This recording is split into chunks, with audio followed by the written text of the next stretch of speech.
Everybody, got an awesome video for you here today. Today we're going to be doing a drain valve. I got all the stuff that's going to be needed in order to get this done. I'm going to bring y'all in and show you how it is that we're going to be doing it. And check this out. You can see here, basically what we got here, we got a couple of drain valves, a few drain valves, different sizes. Okay, we got a 3/4 inch pipe. This is black iron I use just in case to rethread. Okay, this is used to open and close the valves. We obviously got our pipe wrench. We got our little saw just in case if that thing goes floppy and I gotta saw it out and hammer and chisel it out, right? So we got our hammer right here. We got our chisel right here, right? So this is double purpose. And also it tripped our flammable vapor sensor. So we're gonna be slapping on a new flammable vapor sensor. That's what we're gonna be doing right now. I'm gonna head back inside. I'm gonna show you what it is we're gonna be doing in there. Give me a sec, let me head on over there. All right, everybody, and you can clearly see this is where the leak is coming from, right? Coming from inside of here, bleeding through the inside and just hitting the side and drip, drip, drip, drip, drip. So that's what we're going to be taking care of now. First things first, okay? First things first, we're going to hit that shut off to turn off the water supply coming in, okay? We're going to come over here, drain the pressure, right? We've shut off the water heater, right? We shut off the water going into the water heater. Now we're just going to bleed out some of that pressure. And you can see right here, opened it up, trickle out, let all that out. Once this pressure is gone, you know there's no pressure inside the tank, right? We're going to hopefully get that down to a trickle where there's hardly anything left. Then we're going to close that up and create the plumber's pocket inside that water heater. You'll see what I'm talking about. That looks pretty good. We're going to call it good there. Beautiful. Close it there. All right. Come back over here. Now we see it's off over there. I'm going to open this up. Normally would have a lot of pressure, but because we shut it off and drained the pressure there, should be next to nothing, and it is. Now I'm going to open this up. First, what I like to do is I like to cut this open to peek inside and see what it is that I'm going to be doing, right? So I'm going to get this in there, saw it through, cut this open, get this thing out so I can see what I'm doing, and then I'm going to get my wrench in there and we're going to get that out. I'm going to pop on a new one. You can already see I got the new one. This calls for the long ones. Put some sealant on there. We're going to go ahead and change this out. Give me a sec right now. Let's do it.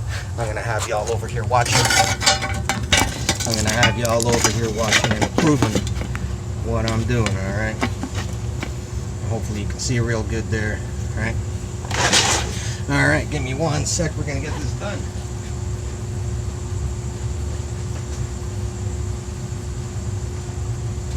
All right, had to get myself the old knee pads here.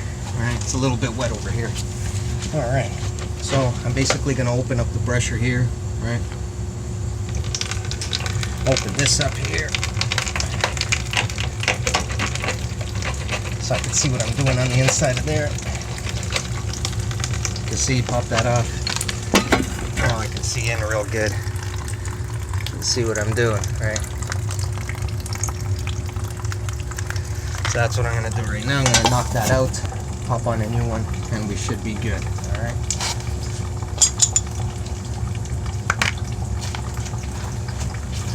All right, I'm just going to take it real slow because this one might be cracked, okay? If this thing is cracked, y'all already know what it is. It's going to fall apart. I'm going to have to hammer and chisel that thing out. I'm going to come in here with this and then with the hammer and chisel, knock that out, rethread it, and then slap in the new one, right? That's just in case, worst case scenario.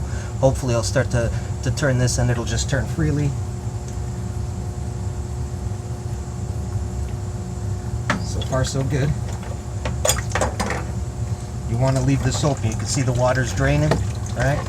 You're going to want to leave that open right there, okay? Just to let out some of that pressure, right? Just so you don't have a bunch of pressure. Get that out. Turn, turn, turn slowly. Again, you're not going to want to do this if the pressure is real high. You can see there's open there. There's next to no pressure. This is how we're going to want to do this. Now it's starting to get real loose, real loose. I can almost hand unthread that. And here's where you got to watch out. As soon as this pops out, you get a little bit more flow. You got to be ready with that one in the other hand. 1, 2, and 3. You got to do that fast, man. If you blink, you'll miss it. Right there. Done. Done. Done. Done.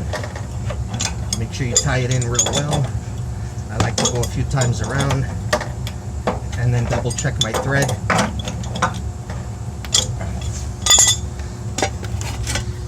come in here, double check the threading, make sure it's good. Looks good. Looks great. Water back on. Alright, water's back on. We're going to come over here, turn this back on over here, get some of that air out of the line, get that air out. Beautiful.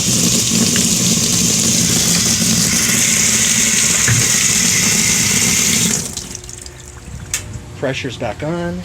Unit's back on. Now I told y'all over here, it shot out our flammable vapor sensor here.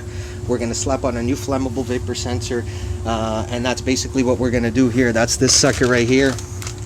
Slap on the new flammable vapor sensor, and away you go. Knocked out that old drain valve, and there it is. Slapped on a new one. A few minutes is all it takes. Now I got to do a bunch of safety checks and make sure everything is good, and y'all know how it is. Thanks for watching. Y'all take care. Hit that like and subscribe button. Have a good one now.